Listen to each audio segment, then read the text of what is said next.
Hello everyone, and thank you for tuning into this video, which is number 1 in a 5-video series that I am doing this week. It's finally upon us. I know a lot of you have been very excited. I'm very excited to get this started, and yeah, we're going to cover some cool topics here. Today, I'm talking about self-confidence. I'm calling this series just INFJ How-To. And I think it's important just to kind of scale things back a little bit and talk in more general terms as an INFJ. Obviously, I'm going to get into some cognitive function stuff, but I want to just sort of give some experience and some thoughts on these topics. And so I wanted a slightly different format to this. I'm going to try, I won't succeed, but I'm going to try to do a little less editing on these. And just to give you a picture of me struggling to figure out what to say. Normally, I film a video, I have about 30 minutes of footage, and I have to cut it down to about 15 minutes because it's just me staring off into the distance. Now, I'm going to try not to do that, but it may happen. The 5 videos that you're going to see today, starting, I have some notes here. So if I look this way, just give me a second. Today is developing self-confidence. Video number 2 tomorrow is going to be setting boundaries. Video number 3 in the INFJ How-To is going to be using gratitude to stay balanced, which is very, very important to me. Video number 4, stop feeling guilty for existing. Maybe not for existing. Okay, so like it's a little overboard on the title, but I think it's funny. And number 5, following your heart and still staying sane, which is difficult. Yeah, that's a tough one. So I'm going to cover 3 things in this first one, and it's 3 things that can be kind of detrimental or reasons why you may lack some self-confidence. And then I'm going to flip that around and 3 things that you can maybe do to help, or 3 pieces of advice, a little bit of perspective on it. Now, I'll say this right from the start. I'm not a therapist. I am not a clinical psychologist or anything along those lines, but I've been through some stuff, people. And I feel like I have some perspective on these things that hopefully will resonate and will help you as well. So let's see. Before I even start that, please check my Instagram and give me a follow on there. I do post a lot of stuff up on there. I'm trying to get a little bit more active on there. Things are happening, and some cool things are happening with this channel, and some really cool things are happening with the book that I am writing. And I want to make sure that people are updated on it that are interested. So please, pretty please, give me an IG follow if you have Instagram. And if not, I'm sorry. Just hang out here and I'll be here too. So that's easy. All right, so on to this. Self-confidence as an INFJ. Now this is something that I struggled with a great deal through pretty much my entire life. And I was trying to kind of brainstorm on what is it that can hit us and kind of knock our self-confidence down just a little bit. And I picked on these 3 things, right? The first one that I want to talk about is a lack of identity. And as an INFJ, I think this afflicts many of us, and it's an identity issue of like, who are you? You know, and if you boil that question down, really think about it. Who are you? And are you an individual that is defined by just you, or are you defined by your circumstances? I think we have a natural urge to, when somebody says, who are you, to tell them what kind of work you do, but that's not who you are typically. Or you'd say, you know, I have kids or whatever, you know, I'm a dad. And certainly that's part of, you know, an identity, but that's not the full picture. And so a lot of this comes down to like a self-image type of thing. So I put some notes down on this, and one of the things that I think, just kind of rereading as I'm like talking. So this is what you're going to get when I don't edit, is like me just staring and reading a screen. I'm really sorry to keep you around for this, but this is what's happening. So one of the contributors to a lack of identity, I think, is the nature of our cognitive functions. And look at NI, right? Your introverted intuition as your primary function, and it's subconscious.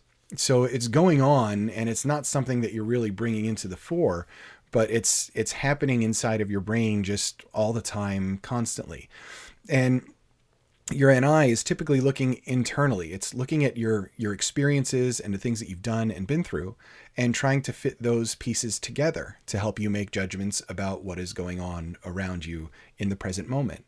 So that's a lot of information to wade through, because usually we have a lot of perception that way with our intuition. And so it does gather a lot of information, but it's constantly shifting because new information is constantly coming in.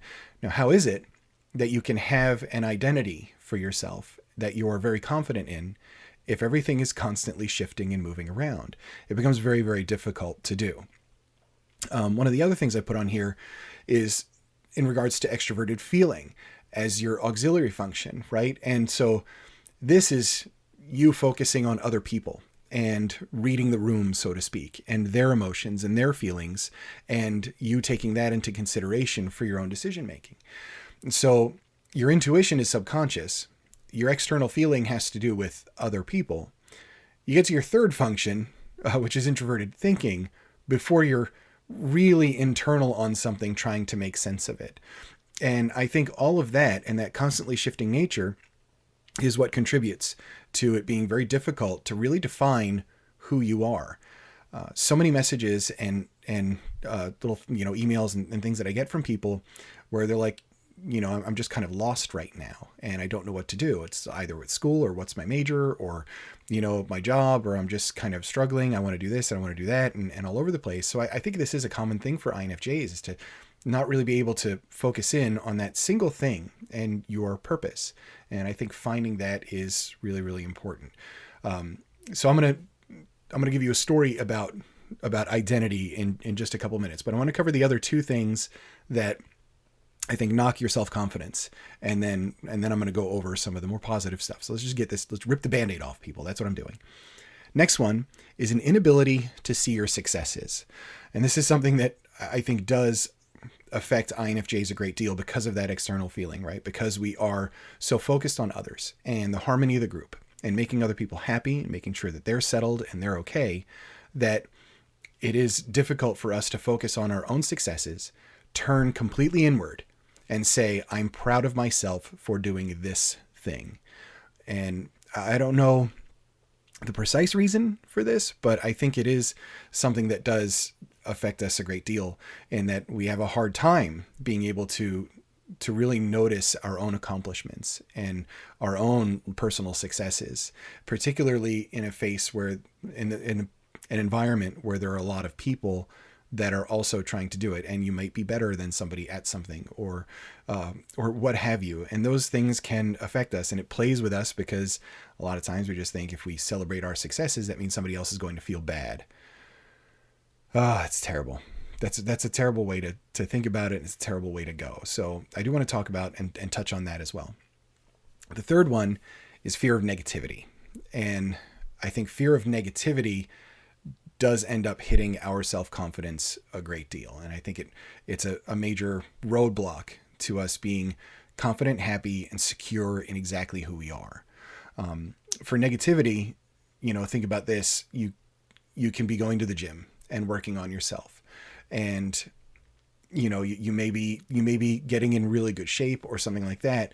But then all of a sudden there's this voice saying, well, when you're walking around, people will think that you're, showing off, or because you wear something that you really like, people will think that you're this, that, or the other. People will think, basically anything that starts with the words people will think is going to hit your self-confidence. And that's you directing this nervous energy outwardly and putting too much stock in what other people are thinking. So I want to talk about some of the three things that I'd like to use to sort of counteract these three. So again, we're going on lack of identity, an inability to see your successes, and a fear of negativity, or in a way, downplaying our achievements so we don't appear, greedy or offensive or egotistical or what have you. So 3 ways we can try and build up our self-confidence just a little bit in terms of these. The first one, on establishing your identity. So I'm going to give you a little story, and I'm going to talk just in terms of personal style for me, right? And this is something that has helped me, though it started in a way that wasn't fantastic. Last year, as many of you know, my brother suddenly passed away. And he's my big brother. He was my best buddy. And that was a very, very difficult circumstance to go through. Made more difficult by the fact that I was in Las Vegas at the time that I got word. So I was across the country, and 48 hours. I was stuck in Vegas for about 48 hours after hearing that my brother died. And Vegas is a really weird place to be when you receive tragic news. Everybody's partying, everybody's drinking, everybody's gambling. They're all happy, walking around, excited. There's laughter everywhere. There's commotion. There's casino machines ringing and dinging and all this kind of stuff going on. And meanwhile, you're sitting there destroyed and wanting to be nowhere near it all. So I went for a walk, and my wife and I went for a walk, and we were walking through basically just like a giant mall. I think it was in Caesars, if I remember right. And I was just kind of searching for something to make myself feel better. And so I came across this hat. You've seen me wear this in other videos, and you see other hats back there because I just started collecting hats as a thing. So on the day that I got word that he had passed, I went into a store. I think it was an H&M, and I got this hat for about $10. It was on sale. And I'd always liked hats, but I was always in a way afraid to wear them because of, I didn't know, was that my identity, or did that feel different? And so I think when I've selected things for my own personal style, if it just had to do with it looks cool on that person, so I'm going to wear it, or that person's doing it, so I want to do that, I was never able to sustain it. And it never really felt intrinsically part of me and who I am. This hat gave me comfort in a way. I put it on. It's got a little bit of a brim to it. I didn't have to hide. I don't really like baseball caps all that much, though I wear them. And I'm like, I like it, and I'm just going to wear it. And I think a lot of it too came down to the fact that, when something near and dear to you is over in a blink, you tend to care less about what other people might think. And it makes it easier in a weird way. It made it easier to focus on, hey, who am I and who am I going to be? Because time is short and things are limited, and things that you love and hold dear can be gone in a blink. So this hat became part of the normal for me. And in that way, when I link this hat to an emotional event, I don't care what other people might think of it. And I know that it is part of me, and it's part of my identity. And so I branched that out, and writing is another thing. And people might say, like, you're writing, like, that's like, what are you writing, a story, writing a book? Like, that's dumb or whatever. But it became that thing of me working through myself and really helping myself almost like on a psychological level by writing things out. And now it's that sort of thing where I can turn around and be like, no, I'm a writer. I am a writer that wears hats, right? This is something that I'm doing. So I think as far as identity goes, being confident in who you are and developing that self-confidence by linking who you are to the things that are very important to you is really the trick. And it's not looking at somebody else's success and their identity and saying, I want to be that, so I'm going to do those things. I think that's the wrong way to go about it. I did that as well. I fell into that trap with writing again, where, I see people that wrote every day and they wrote 1,000 words every day, and I tried it and I hated every single minute of it. I can't work that way. And so linking it to who I am and how I work creatively and accepting that, I think is really, really important. The other one that I picked up was this one, right? This is kind of turning into a little bit of a hat show, but these are cool hats to me. I got this one in Boston when we were there for a couple days, and this is normally the reading glasses go on. They're not very strong, but they're there.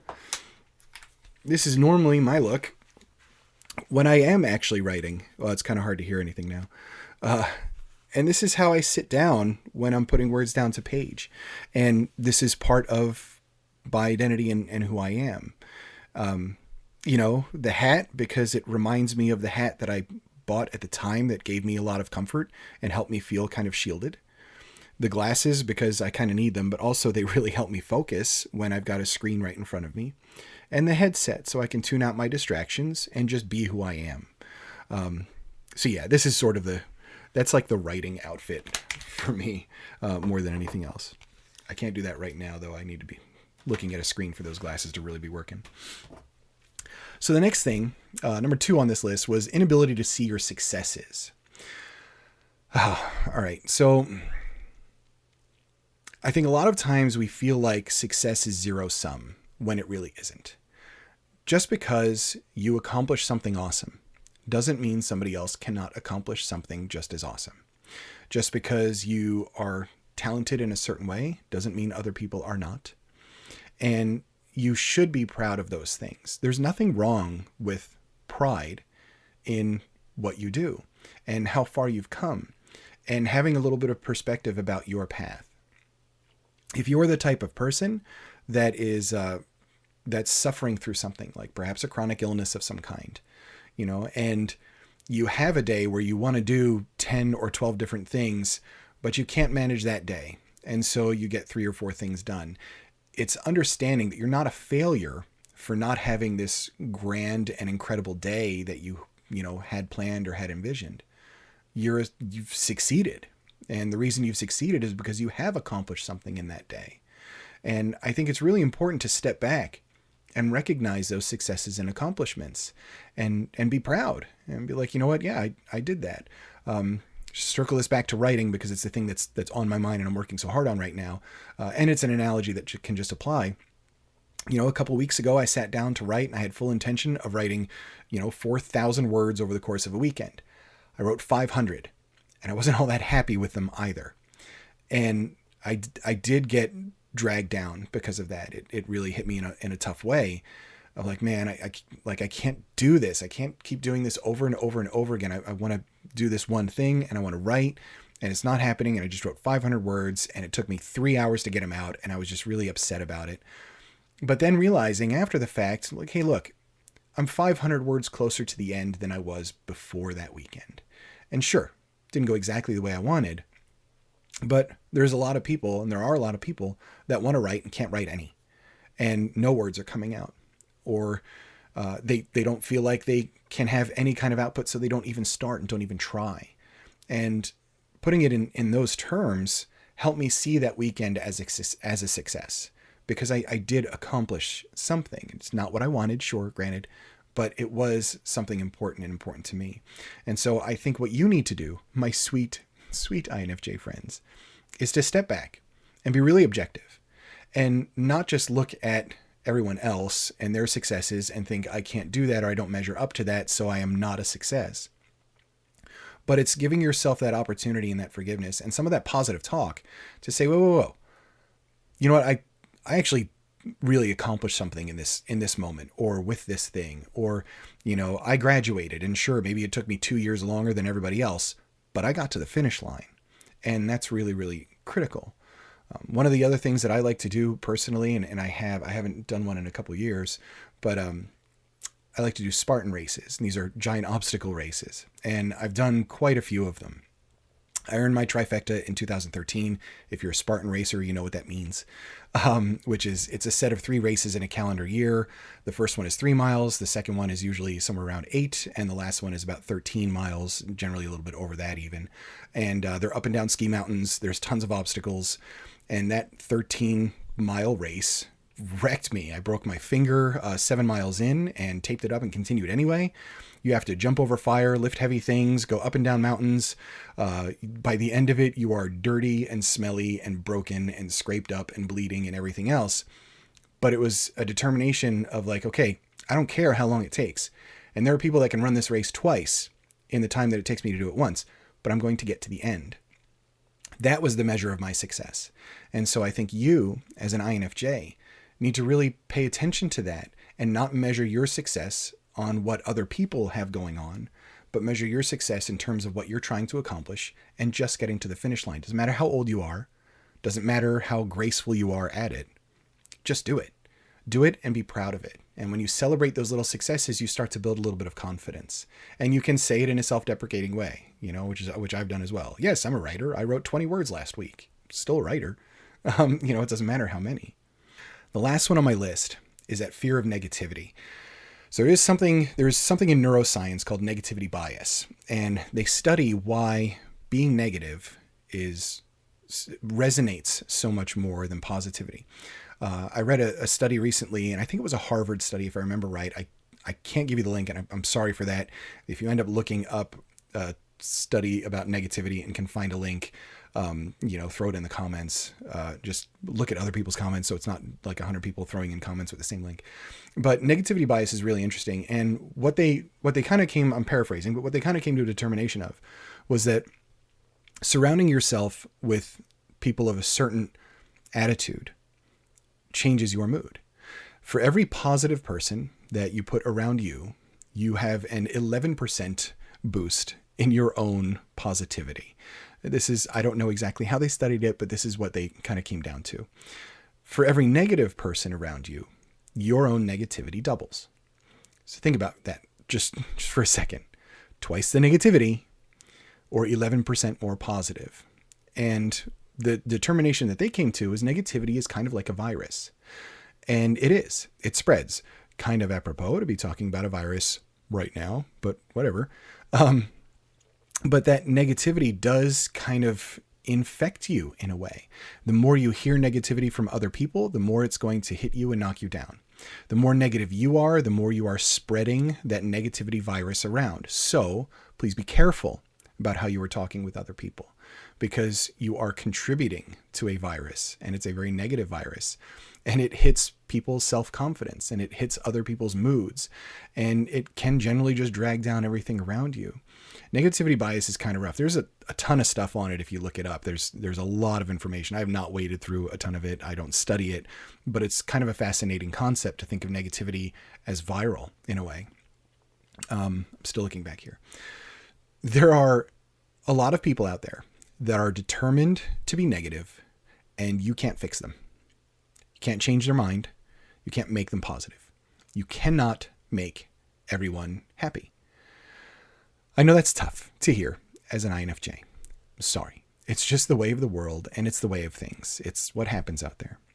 So understanding that you have this thing in you that might say, people will think this if I do this, and people will think this, and people will think this. If you put on a hat, right? If I wear this out and somebody comes up to me and says that hat is dumb, that person would never be my friend in my everyday life anyway, which allows me the freedom to ignore that comment altogether and forget about that person immediately, because they don't matter. And that's hard to come down to, and it's hard to come to that decision. And certainly in some cases, somebody that's close to me will be negative, and I will do my very best to try and give them a little bit of a positive boost and just a little bit of something to lift them up in some way. But you have to understand, particularly in a world of internet comments from all kinds of trolls, that you're going to hear things, and things that you do that are part of you will not be seen as cool by other people. Sadly, as you do you boo, other people are not happy with your boo. They don't want that. They don't want you to boo. So to overcome this, it's just a bit of perspective. It's understanding that, is that person that would react negatively to you just being you, or being happy about what you are, or being happy about your successes, is that person really a friend? And is that person really somebody worth your time and effort and energy and your giant, sweet INFJ heart? Why are you giving it to them if their first reaction is to just be super negative at anything that you're doing? That's not a good use of your energy. That's not a good use of all of your gifts as that in-tune INFJ that can really dig into people and understand and see them for who they are. So ignore it, and it's really hard sometimes, and it's especially hard when it's somebody close to you, but that is something that's kind of important to hone in on and important to do. So those are my three, right? For self-confidence, that lack of identity, and something to get around that is to, I think, hook on to your identity on an emotional level and say, okay, this is who I am and this is what I believe because these are in line with my principles. And darn it, I'm going to wear the hat because the hat made me feel better. And put in those terms, I don't care what anybody says. That's mine. That's my thing. The inability to see your successes, and by doing that, you celebrate the little successes. Even if they weren't the ones that you really thought you were going to have, you celebrate those successes. And you pat yourself on the back and say, okay, this is cool. I did that and I did something. And I'm going to be proud of that because I am better than the person I was yesterday. And the last one was that fear of negativity.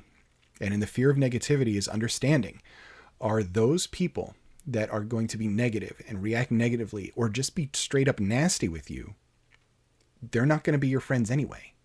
And so they are a waste of your time, a total waste of your time. Put your effort and your energy and your gifts into the people that really matter and the people that appreciate you and the people that have a desire to understand you, tell you that they care about you, and tell you that they love you. Those are the important ones. So as I am saying that, it's a perfect place to wrap up this first video in this 5-video series by saying that I appreciate you, I care about you, and I love you. And I hope you guys are having an awesome time and an awesome day and enjoying this video. Please, pretty please, put something in the comments and tell me what you do. And how is your self-confidence? What do you do to try and boost it? What makes you feel better? And hey, maybe it's just like a glass of wine and some chocolate. Like, that's cool too. If that helps your self-confidence, like, go for it. Just don't have too much of the wine. But let me know. And hopefully looking forward to the next video tomorrow. Tomorrow's again is going to be on setting boundaries. That should be an interesting one to get onto. So I hope you enjoyed this. Thank you so much for being here. I cannot tell you how much I appreciate you guys. I really do. So let's have a chat in the comments, and I will see you tomorrow. Here we go.